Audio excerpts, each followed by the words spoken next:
restaurant in Leominster, and I am here with the round table of comedy legends. We have from Showtime and HBO, Stephanie Peters, the disputed queen of Boston comedy. Disputed queen, not the undisputed queen, the disputed queen. Disputed queen. From HBO and Evening at the Improv, we have Bob Gautreau. Yes, and no one will dispute that I'm a queen. There's no dispute. Boom, boom, I set him up for that. Opening for Bill Burr, performing at the Friars Club, we have John Perrotta. Woo! John. And I'm on a diet.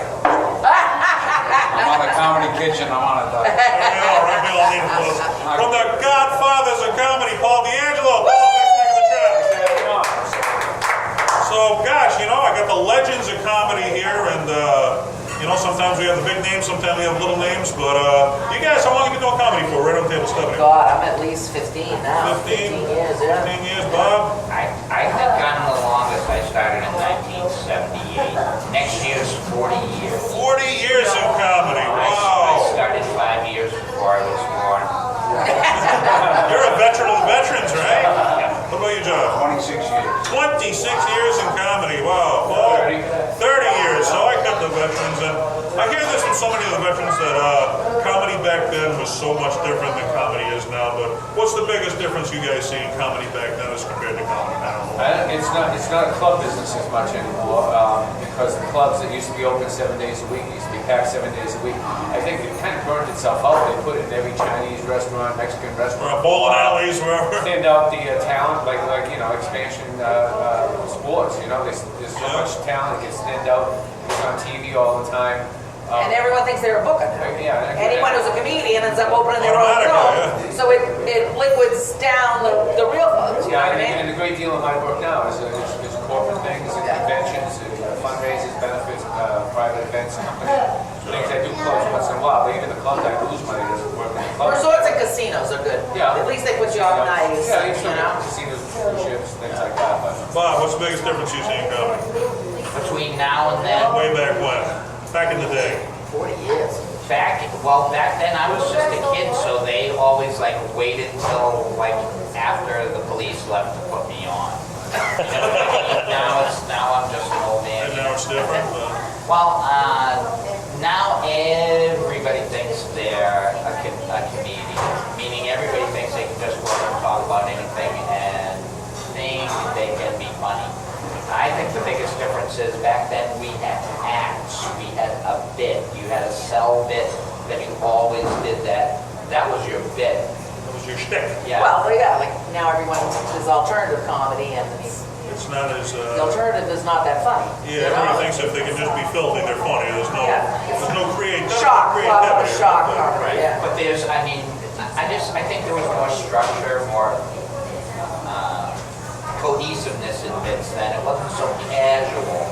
It was more presentational rather than just casual. they prepared their act, they wrote an act, they rewrote it, they said it just right, and had a set routine instead of going up there just stream of consciousness. Right. Which is hit or miss a lot. And do you find, I get this all the time when people come see my show, when I do the old Italian lady, they want to hear the stir of the sauce joke. It doesn't matter how many times they can't hear, they want to hear that joke. I've done other bits, you know, another joke, like the hotel joke with the old Italian lady sometimes, thinking I've seen these people before, and I say, hey, how'd you like the new bit? And they say, we came for the stir of the That's what sauce. they want us to be. That's John, you're an actual booker. You book comedy. I mean, what's the biggest difference you see being a booker? I don't like the politics in comedy. There's a lot of politics. I find That's the tough part of comedy, when I right? started comedy, it was more like I had more fun. I have fun now, but it's just if I notice the politics of who doesn't get along with who won't book who. Yeah, it's not always the funniest comic. It's who knows who, Who right? won't work with who and all See, this now stuff. what you like, that's me. I'm not playing with that guy. Don't put me on with that guy. Stephanie, you're killing me, Stephanie. It's always been around, but it seems to be worse with them. I don't know. Does that You're hurt too comedy? nice. He's too nice too, though. He's like the nicest booker out there. Yeah,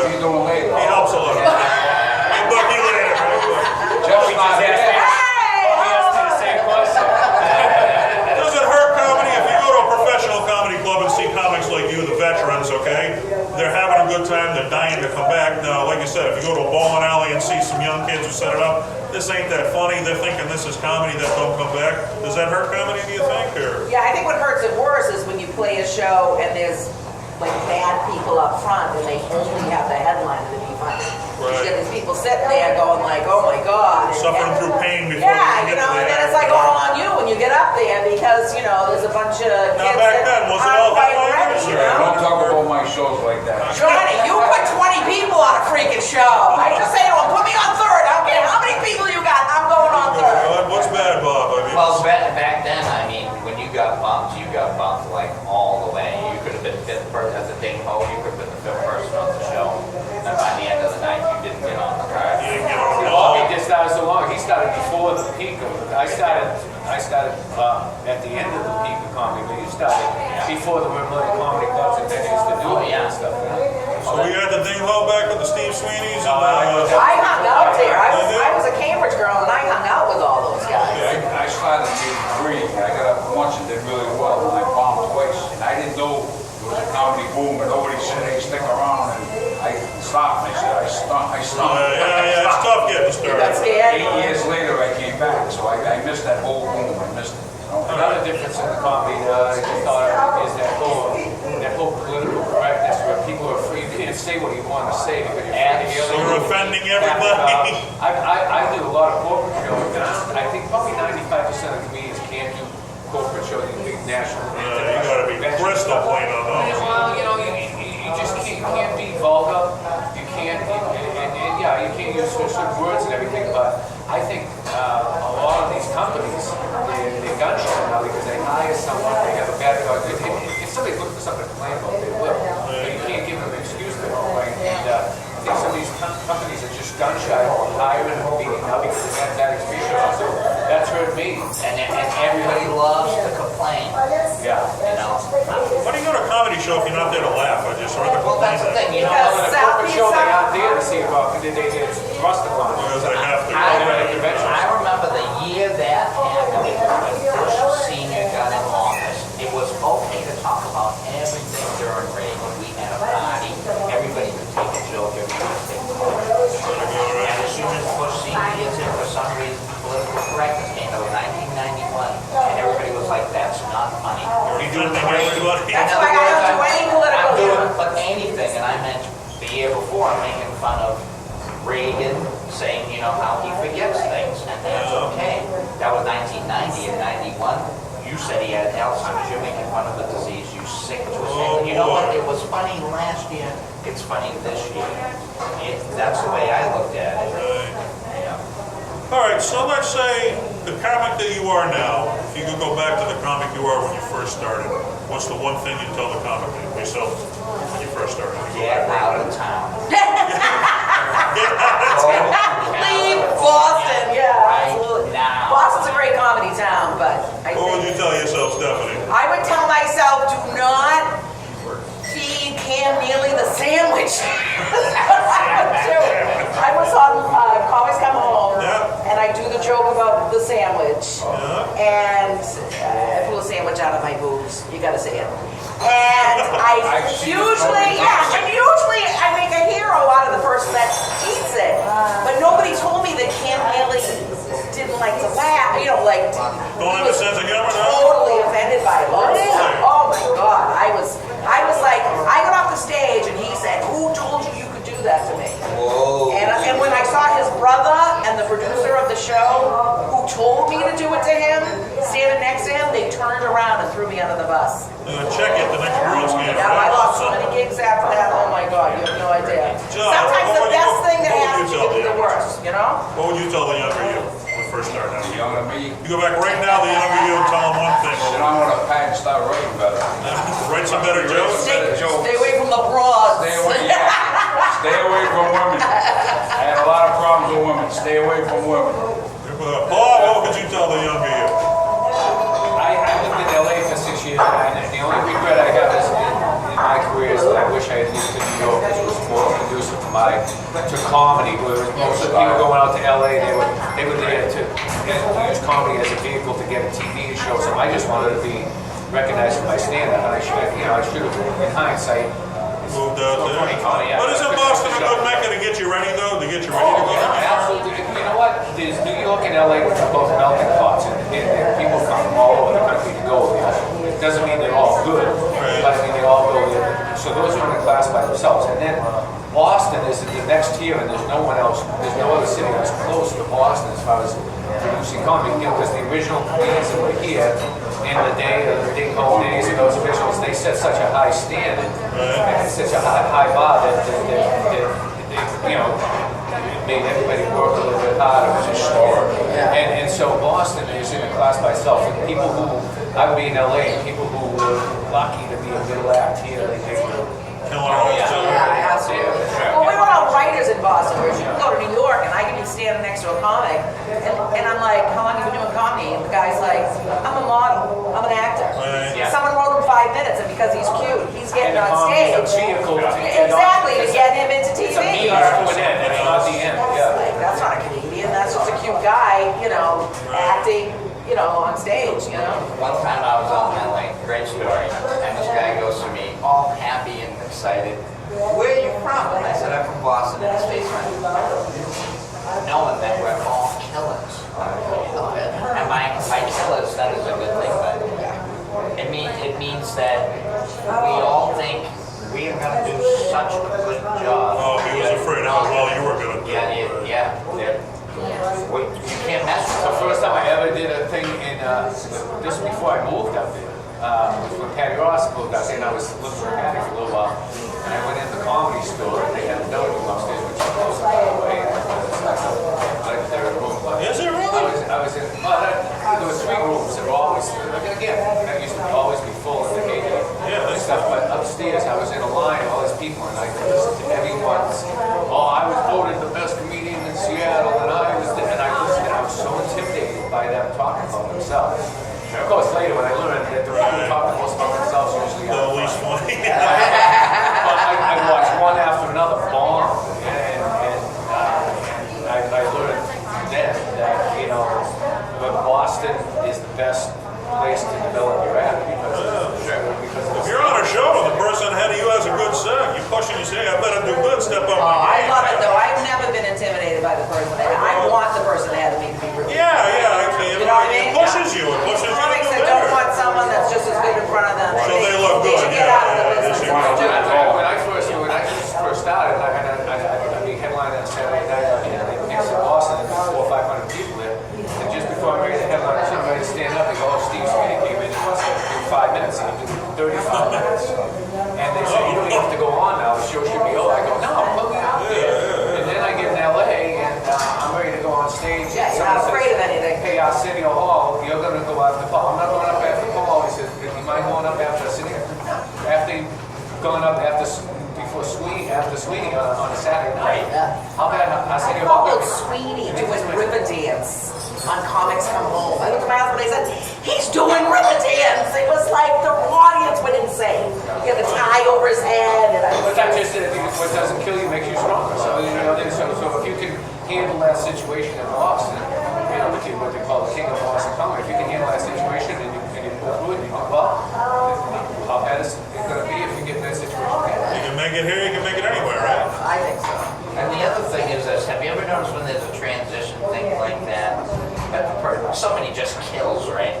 And the next person going on will do something to demean that act. They'll either wipe off the microphone, or they'll say, wasn't he wonderful? Didn't you love his material? I wrote it. Trying to make themselves look You know what I better, mean? right? So it's a nice I don't thing. mind taking a couple of hits, but after 3, start doing your own act. You know what I'm saying? Yeah. Rich Voss one time crucified me because oh my God, he just kept going about who would sleep with her and how disgusting I was. And after like the 5th joke, I was like, dude, like do your own act, like enough, you know? Hear his whole act all of a sudden? He was, I don't care. This won't get to New York anyway, but he's a douchebag. All right. Plenty of those in the business. Oh my God, right? is he a douchebag? So all the years you've been doing comedy, what's the high point of your comedy career? You start with stuff. High point. Comics Come Home until I fed the sandwich to Cam Neely. I would do it again. I would actually do it again because that's what I was there for. That's what people. That's what I was 3 months in the business when I got thrown on that show too. No one told me don't go after them. You know what I mean? But no, I some of the TV stuff you think is going to be the best thing that ever happened to you, and then it comes out in production. And they take like the beginning of one of your jokes and they splice it with the end of it, right? You ever see the way they do that? Once you sign the paper, they can do whatever they want with your act. So you're standing there and you know the context of your jokes, but all of a sudden it's not your joke anymore. You know what I'm saying? Yeah. So even though doing it was a highlight, like I went to New Orleans, I was on PET, and the storm was the next week. The big storm was the next week. That was a blast, but I'm telling you, when they spliced that thing together, it was like they used like the beginning of one joke, ended it with another joke. They just wrote their own. They wrote my act over. Alright, just watch it. It was crazy. It was like, that's not my act, you know? What was the high point of your career, Bob? Me, you know, when you said that, I started thinking, and I'm like, was it eating at the improv, HBO, the first thing? To me, it's trippy, okay? It's the only thing I can think of. In 2012, I had a Friday night and a Saturday night, and they were both one-man shows. So the Friday night, I did all the written material I've ever done. I did 2 hours. And the next night, I was doing an improv show, and I did 2 hours where I didn't plan anything. I just went in and went with the crowd. And to me, that the professional satisfaction of knowing that I could do both of those things You're doing both, right? just really made me feel good. It wasn't about a movie or It was a personal satisfaction. it was. Right? It was. John, high point of your career. I had 2 things happen this year that really were great for me.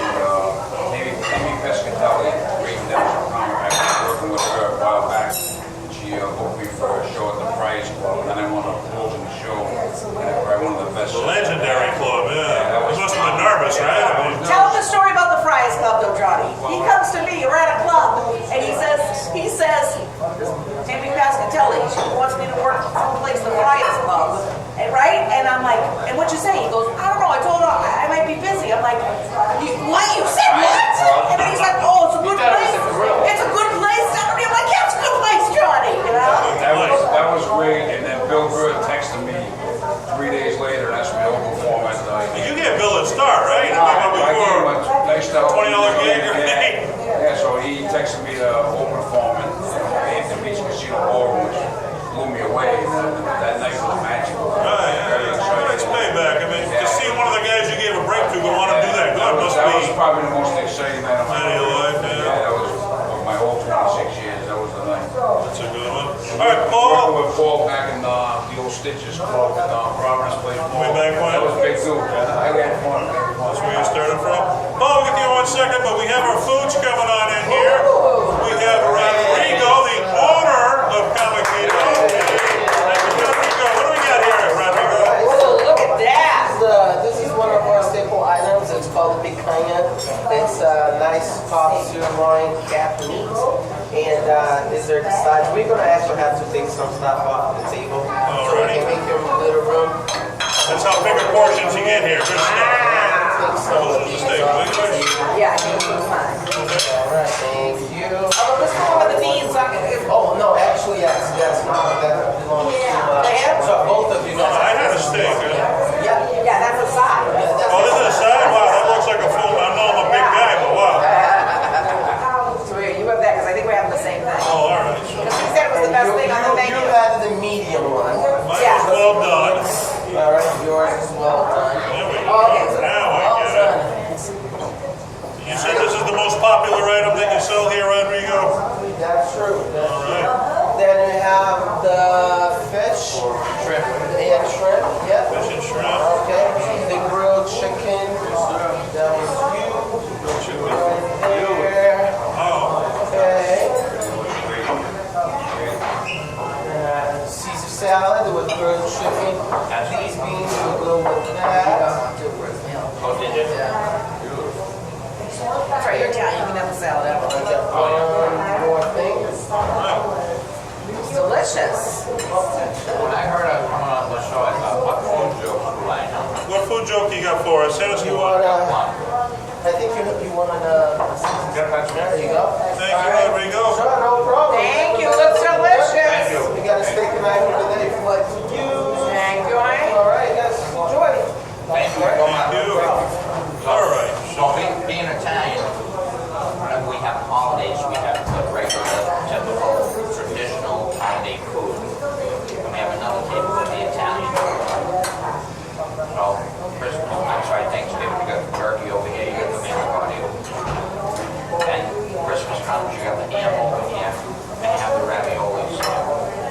Easter, everything is cheese. You get the cheese pie, you get the ravioli, you get the macaroni. I think of what this Easter has to do with cheese.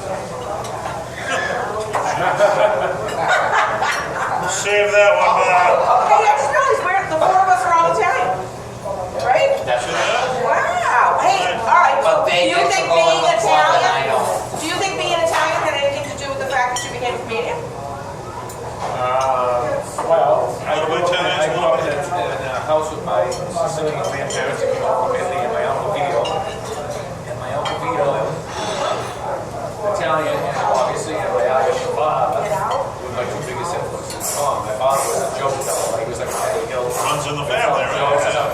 My uncle was a storyteller, so he told real stories about the Italian aunt with the mustache is better than mine, and he talked with the hands like Roberto Benigni. So they were the ones that, you know, when I used to be interviewed, they were influences in comedy. I mentioned some, you know, Bill Cosby albums, and the comedians on Ed Sullivan Show. And I realized my father was the one that made me watch the comedians on the Ed Sullivan Show, and it was my uncle's Bill Cosby albums I stole.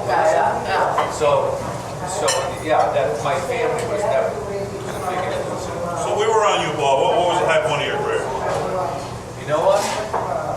I've been trying to think of one, but you know what? All the high points of my career, you know, it's like a pat on the back. It lasts, this is how long it lasts. Like, it's done. But when you get stabbed in the gut, so all the bad, the things that stick in your mind are the bad stuff, because when you get stuck in the gut, it's like you got a scar for life. You said that about Joan Rivers. She's a survivor. She survived in the business. It's an artificial way up on stage, acting all the time because it's funny. Did you say something bad? Well, that was I'm the next sure I came up with something. That was the next question. What was, he hit the drunks, he hit the hecklers. What was the low point? Do you have any funny, so we've got some funny stories in the Comeketo. What's the craziest thing ever happened to you on stage? Or a drunk or heckler?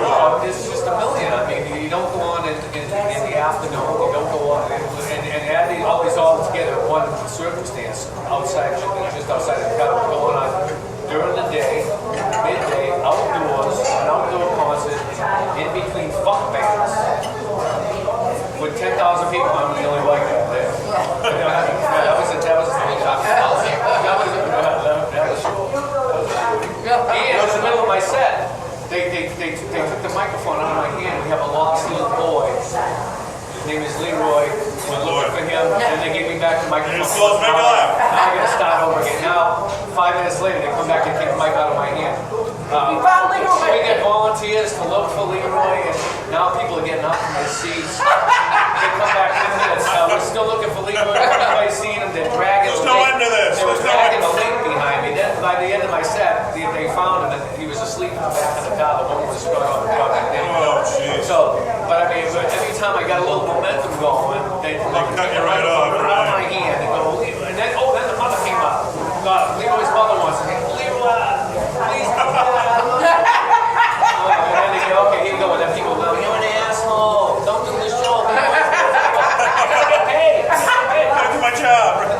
What about you, John? What's the craziest thing ever happened? Craziest thing that ever happened. I did a lot of bachelor parties in my time. I was doing a bachelor party like Medituxie Yacht Club. I think it was Edgewood Yacht Club in Cranston, Rhode Island. I was moving with the crowd. This biker was gigantic. I was a big guy at the time, like 250. He got me, picked me up in the air. I had the mic, I was still talking. He had me in the air. He was going to throw me out the window into the water. Problem is, I can't swim. Now I'm up in the air and I'm thinking, this could be your last bit. This could be it. To the end. What'd you say to him, Johnny?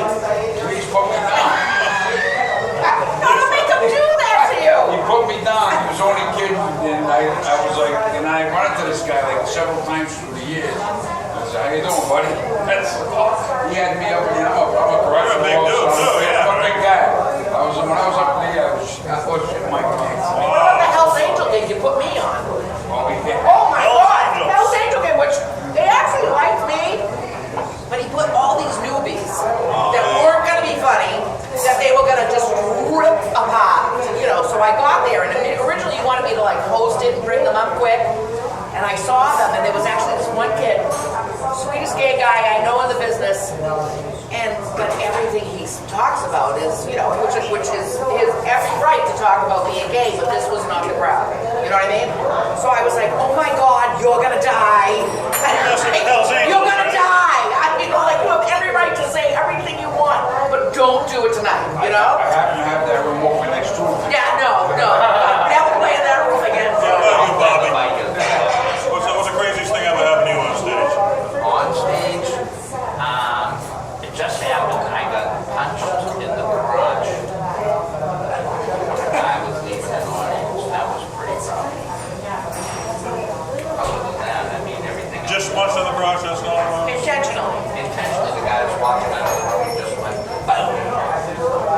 Did he have a reasoning or? No, No? because he could. Because the stage was close to the aisle. Oh, just a drunk and better to do. Those are the roughnecks in comedy, right? Yeah, I'm telling you. I'm surprised it's a fun. All right, so I how about had a woman, I another was one? doing a football routine one time, and we called it my John Madden routine. And I had a woman actually come up on stage and tap me. I mean, we literally. Oh, like a football move? I'm talking about like Lawrence Taylor. Like choke you out? They thought it was the stage was this high, and they thought it was part of the act. Right. I'm literally like, she must have played powder puff. I do have one time I'm headed up to Rutland, Vermont, and we're driving up in the car as we're driving up. We're thinking, what a horrible name of a city. Rutland. When you do the bit about Subland, same time as Subworld, right? This is Rutland. Can you imagine doing crowd work with these people? Hey, how you doing? Oh, I'm okay. I did have a nice job, but I had to take a break for a while. And you were in a relationship? Well, yeah. Did have something good, but it just really wasn't going. And we're doing this all the way up. We're laughing our butts off, thinking this is going to be Rutland. We get up there. We're doing the sound check. It's a nice place. The owner's nice. Bartender's nice. And then this drunk guy comes in and he goes, "Hi, show hasn't even started yet. I'm your heckler." You're my heckler? They introduce themselves to He's you. part of the, You're in I trouble. think you're part of the show, right? Buddy, you're a little early. The show's not going to start for 2 hours. That's okay. I'm going to stay here and drink till then. Oh, boy. Get ready, right? So the show gets started as we're talking. I have to bring up the opening act, and I have to set to this crowd. And play a while, and as soon as I get up, the guy is on me, and I just try to ignore him, and I go to the crowd. Hey, how you doing? So what do you do for work? Well, I did have a job. And how was your relationship? Well, we kind of put it on hold, and they were just like we thought they were. That was in a rut. Then the guy starts talking, and right now he's a total mess. Hey, buddy, where do you work? Here. What do you do for work? I'm a bartender. I said this is the most bleeped up time I've ever seen in my life. Oh, You buy a drink and you give it to somebody, but you buy it from the bar and then you give it back to the bartender. I says, listen, I get this girl coming up, you all have to keep quiet. And I said, I know a way to make you quiet. Yeah, no, they don't. I go, okay. And I hold the mic into the speaker and get feedback. And everybody shuts up. Then he tries to handle me, and then I finish him in 2 minutes with this. Every time he talks about it, Pavlov. right? Pavlov's done. Right? No, stop. So while they stop, I bring up Denise. Denise does wonderful, and then they brought me up, and the audience looked at me like this. You're the man with the sound.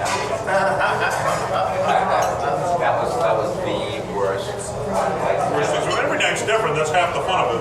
Every night was the same. Wouldn't even be fun anymore. Most embarrassing? You were embarrassed? No. Most embarrassing. My husband is a chef, Yeah. and we got a good one, and we got hired. We're really good friends with Gene Levanchi on Fox 25 News. What's the problem? So isn't he the nicest guy? As nice as he seems on the news, he is. We get hired to do food segments every holiday. And the first one we ever did was around Christmas time. And I'm making those little, what are the little balls? Strafuli? Strafuli? The little Christmas balls with the honey on them and the thing. So, you know, you gotta cook everything in stages. Everything worked out great. You know, great show. I'm making stupid jokes like Strafuli and Sicilian. I can give you the recipe, but then I'd have to kill you. Little shit like that. This is a news thing, right? Towards the end of it, everything goes great. And I say to them, I'm gonna run towards the camera. I'm gonna take out mistletoe and I'm gonna go to kiss you guys. Run away from me. I'm gonna run towards the camera, and then if you can make the camera break when I kiss them, that'll be fun, right? I take the mistletoe out, they all run away from me. I start running towards the camera. There's a hole in the floor, and I fall live on the news. Roll about 3 times. And the rest of the week, all they do on the news is tractor trailer roll over on 95. They show me. It ended up being the best thing that ever could have happened, though, because it was like, everybody thought it was like I did it on purpose. I blew up my knee. It was horrible. It was the best thing, but it was so embarrassing. Oh my God. It was horrible. All right, so from what I found, there's 3 sides of comedy. There's the political side, the business side, and the being funny side.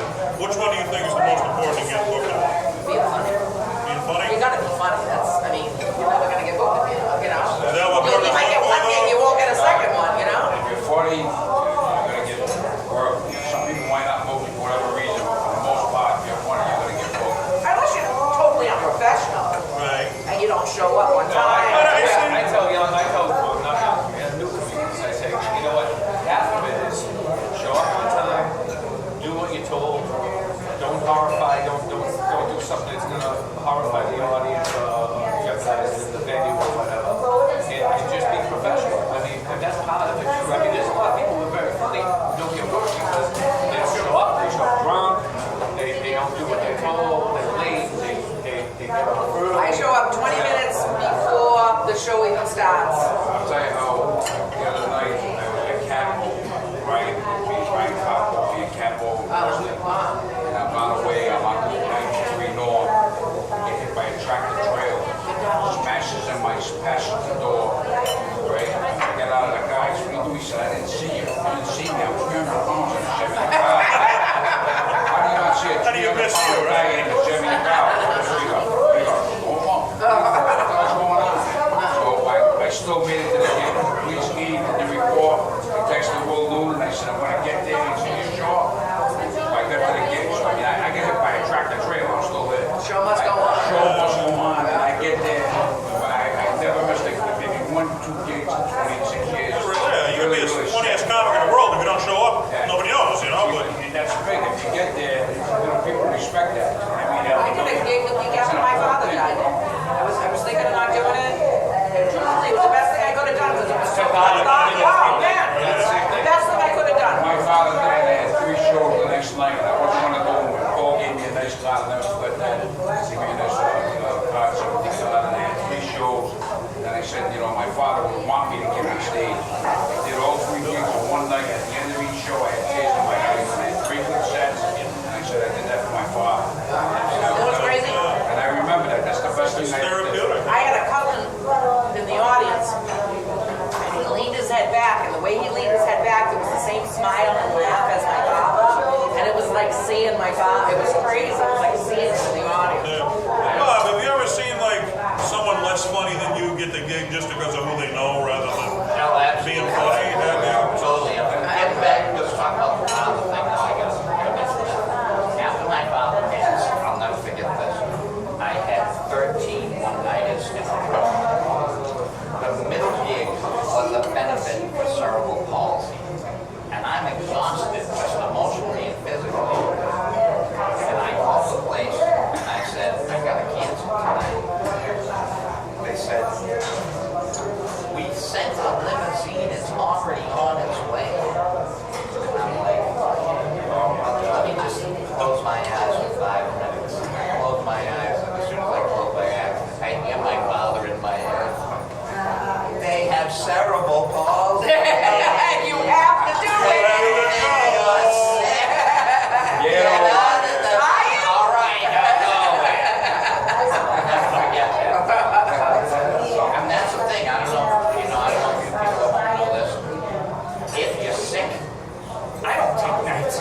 I'm sick, I show up because I live to be on that stage. Do you ever notice you feel better on stage? You get on the That stage, goes away?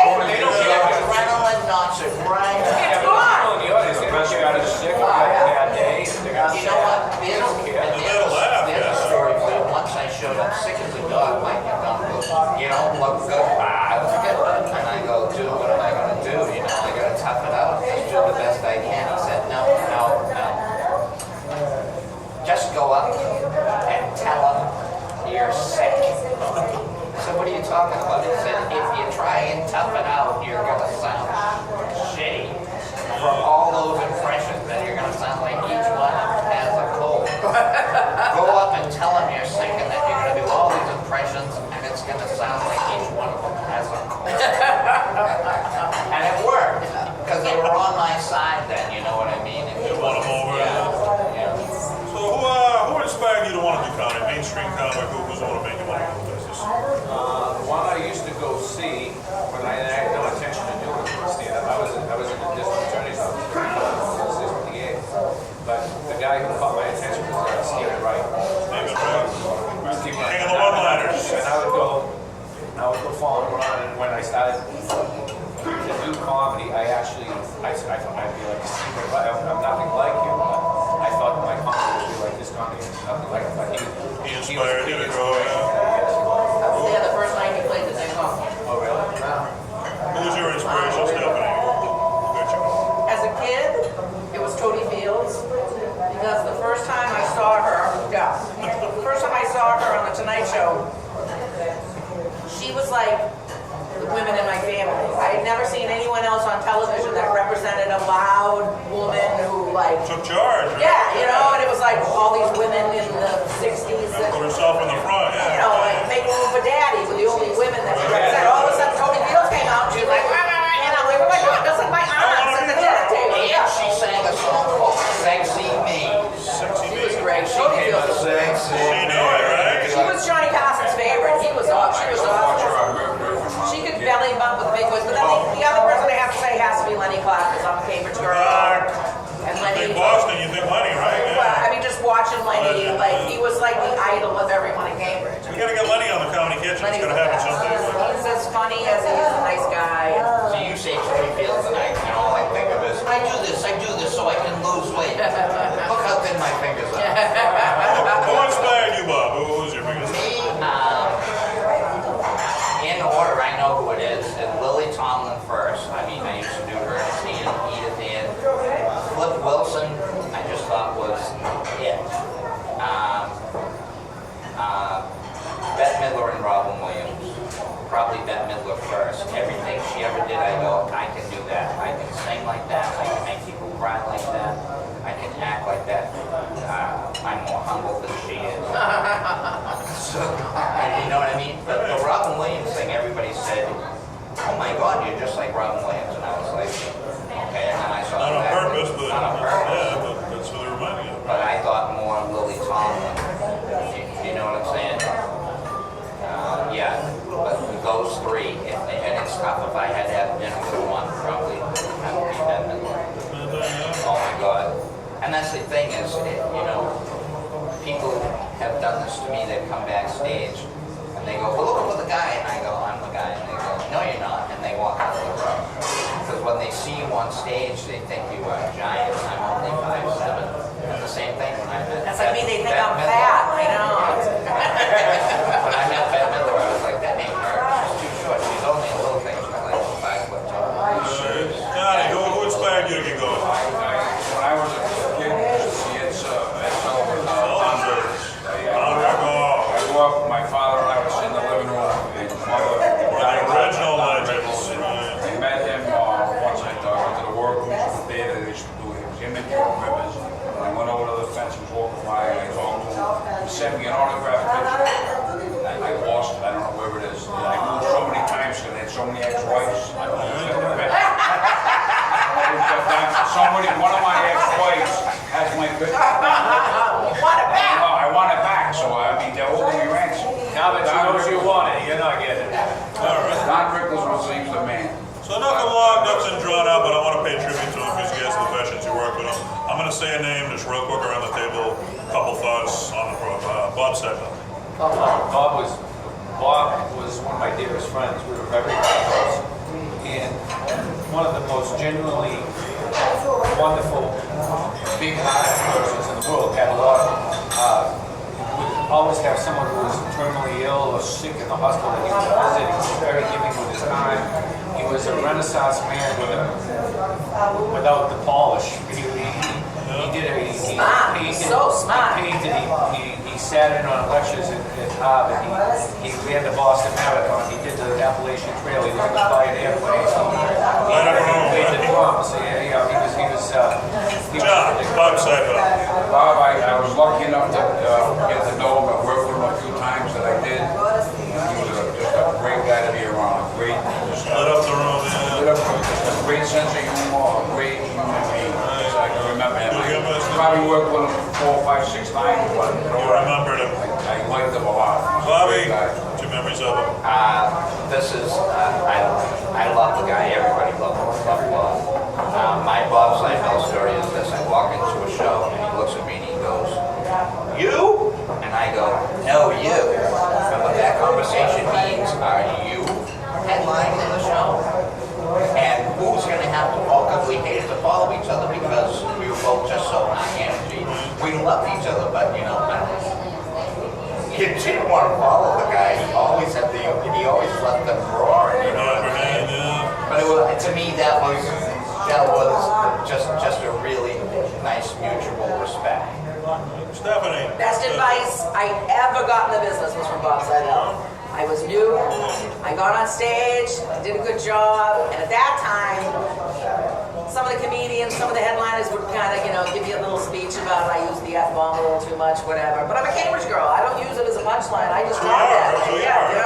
So Bob kind of calls me over and I said to my husband, "Oh no, here we go. It's going to happen again, And Bob goes, "You're funny." He goes, "And they're going to hate you for it." And I was like, what? And he goes, "I want to show you the scars on my back." He goes, "Because I got to show you those scars." Yeah, he says, "Watch out, keep your mouth shut." He said, because, a lot of people out there, they wanna stick, like you said, they'll stick it to you, I was the one that kept Patty stuck because she came to my friend when I was in the DA's office. My friend was drinking at the local pub in Lynn. He said, "I met a very funny woman last night." And he said, "You should be a stand-up comedian." She said, "I always wanted to be one." I got a guy in my office. He'd help you out. He's a good guy. She called me the next day. I met her. I got up on stage and I got her. She said, and so I mentored her, and she said, "Everybody's nice to me." I said, "They'll always be nice to you because you're not a threat yet." As soon as they stop not being nice to you, that means you're doing well. It means you're going to take their place, Because, you're a threat. Patty Ross, do you ever see her on Roseanne? She's the only woman alive, I think, that got 3 applause breaks on a sitcom. I mean, that's like one of the funniest episodes. She was on Roseanne, she played like a network executive. She got 3 applause breaks. Like, they literally had to slow down the show because they were applauding for her on the sitcom. Unheard of. All right, let's go around the table real quick. Kevin Knox. Kevin and I used to do so many shows together. He was a genuinely nice man, high energy, funny off stage too. I mean, just always. I'm not always on. I mean, when the light hits me, I'm on stuff. Kevin was funny. Naturally funny all the time, and a genuinely good guy. It's just a really sad story. Kevin Knox. Kevin Knox, I didn't know well, but one night in particular, I got to see his show at the Connection. We went over to the 133 Club, which was near the Connection on the corner. And Dana Nates, managed the Connection, Kevin Knox. I was talking with him and getting to know him a little bit. He seemed like a super nice guy. And I only wish I got to know him better, because I could tell he was a kind of guy, was a special guy. Bobby. That's one of the crazy things about being a professional is after they go, you can still hear them. I know what I'm saying. He was such a nice guy. Again, a guy you didn't want to follow. Biggest heart in the world. One time I was doing this contest and he was the host. And he came up to me and he goes, "I don't know if you know this,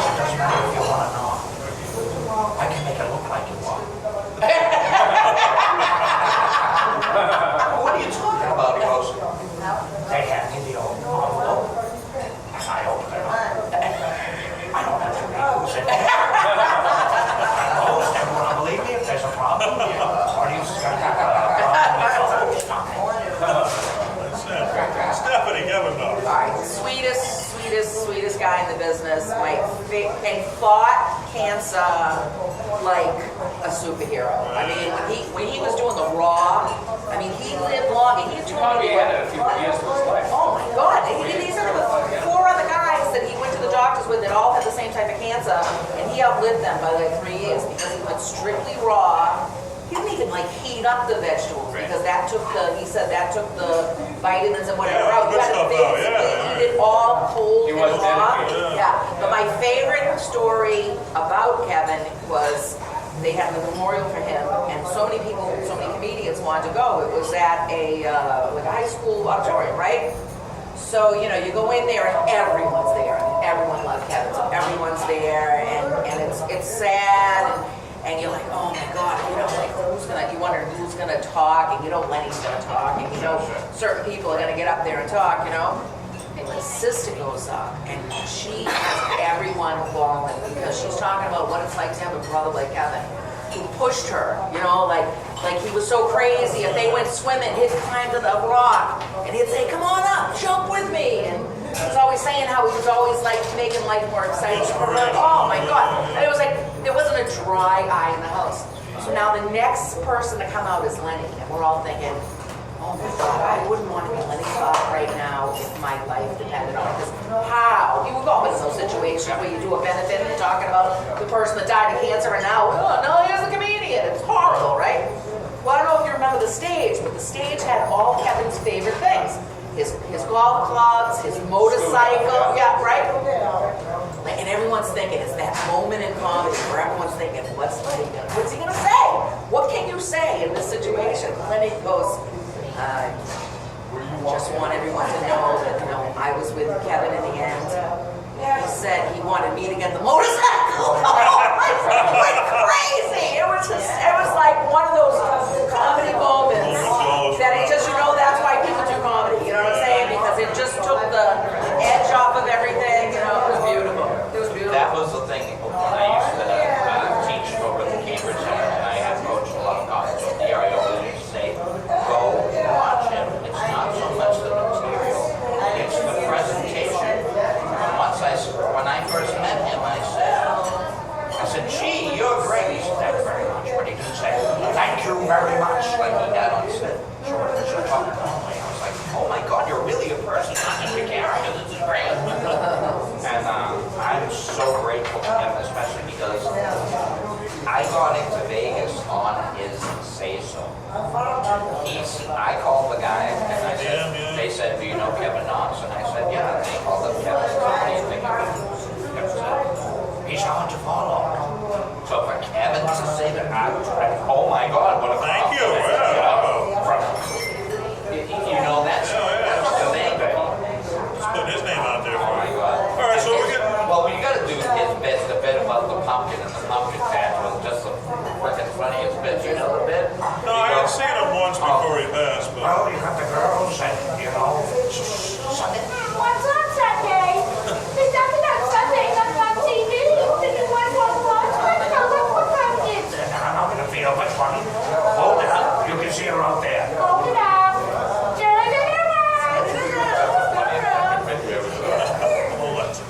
All right, so we're getting close to the end of the episode, and I asked this of all the veteran comics when I have them on because we got about 400,000 televisions watching us, and a lot of the young comics in the Boston area that watch this show, they look up to guys for your advice. If you had some advice for the young comics coming up, what would it be? Paul? Advice. You know what? You have to start out with some kind of a talent, whether it's a personality, a sense of timing, a funny look, or something like that. But after that, there are no shortcuts. It's all hard work. You have to. If anybody's really good at it, it's because they put the time in. They've been in every imaginable situation, every experience. You have to learn from every. Even if it's a horrible experience, you have to learn what not to do. That's important. And there's nothing to substitute for just getting up on stage and then going back and rewriting and writing over and over.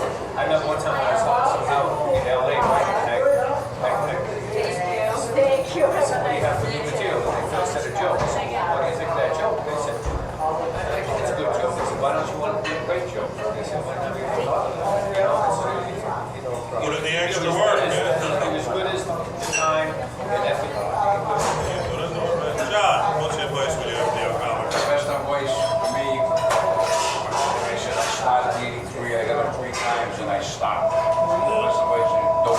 Get over the hurdle, Want right? to give it all you got, give it all you got, and don't stop.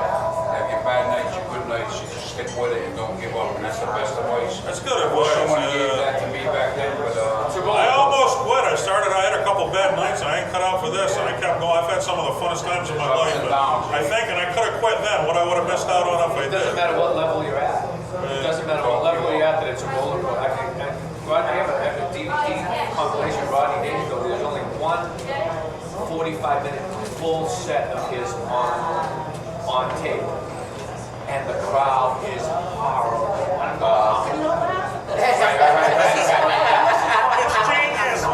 It doesn't matter what level you're on. You're gonna go. You're gonna have your ups and your downs. It doesn't matter. What advice would you give to young comics?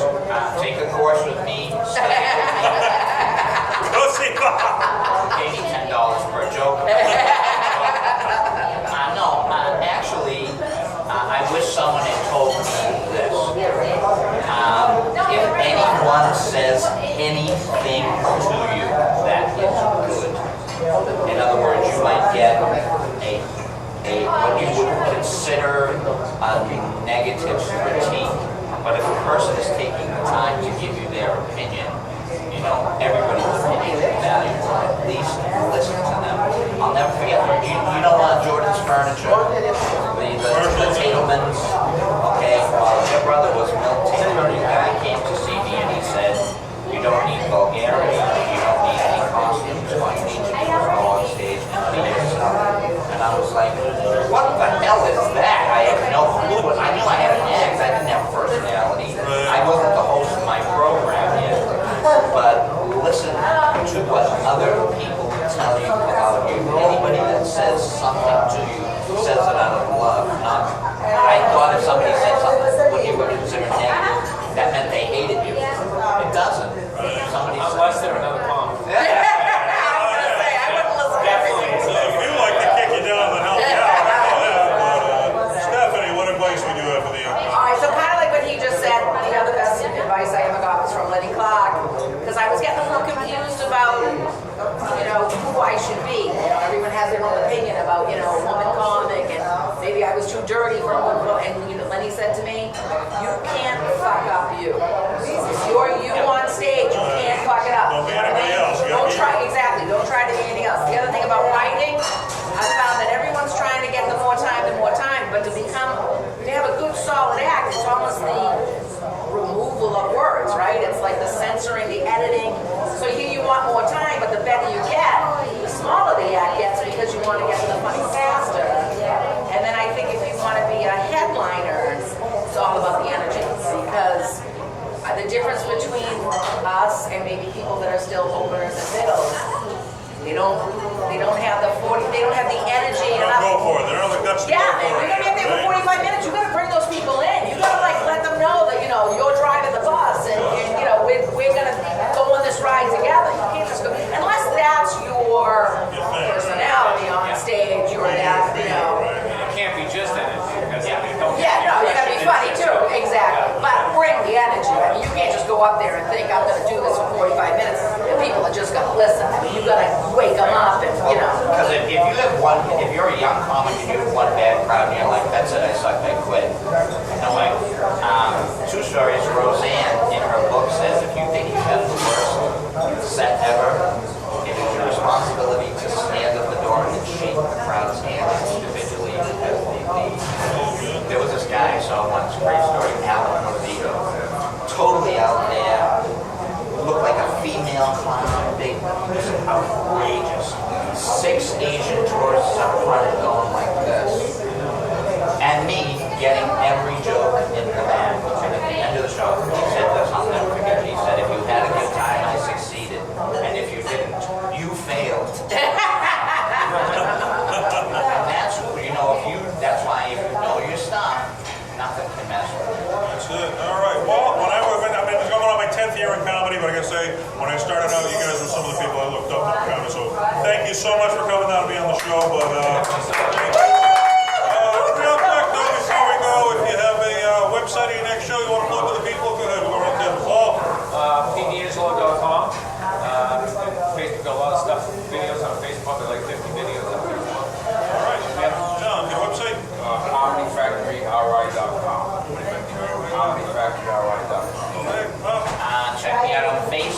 that's B-O-B, I spell it with one O, and then G-A-U-T-R-E-A.